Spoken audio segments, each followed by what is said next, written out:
திருநெல்வேலி தெச்சன மாற நாடார் சங்கத்தின் 59வது மகா சபை கூட்டம் பாவூர் சத்திரத்தில் நடைபெற்றது. இக்கூட்டத்திற்கு சங்கத் தலைவர் கே காளிதாசன் தலைமை வகித்தார். துணைச் செயலாளர் ராமநாதன் வரவேற்றார். சங்க செயலாளர் ராஜகுமார் சங்கத்தின் வளர்ச்சி பணிகள், சங்க கல்வி ஸ்தாபனங்களின் வளர்ச்சி பணிகள், சங்கம் நிகழ்த்திய சாதனை விவரங்கள் மற்றும் சங்கத்தின் செயல்பாடுகள் குறித்து பேசினர். தணிக்கை செய்யப்பட்ட வரவு செலவு கணக்குகளை சங்க பொருளாளர் செல்வராஜ் வாசித்து விளக்கம் அளித்தார். காரியகமிட்டி உறுப்பினர் காமராஜ் தொகுத்து வழங்கினார். சங்க ஆயுட்கால உறுப்பினர்கள் சமுதாய வளர்ச்சி குறித்து பேசினர்.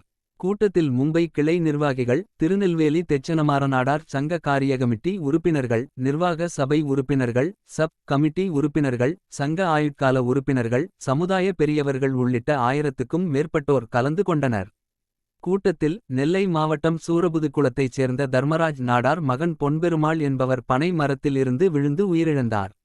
அவரது குடும்பத்திற்கு சங்க நலிவுற்றோர் நலநிதியில் இருந்து ரூபாய் 50,000 வழங்க முடிவு செய்யப்பட்டு, அதற்கான காசோலையை சங்க நிர்வாகிகள் முன்னிலையில் அவரது தாயார் மயிலம்மாளிடம் வழங்கப்பட்டது.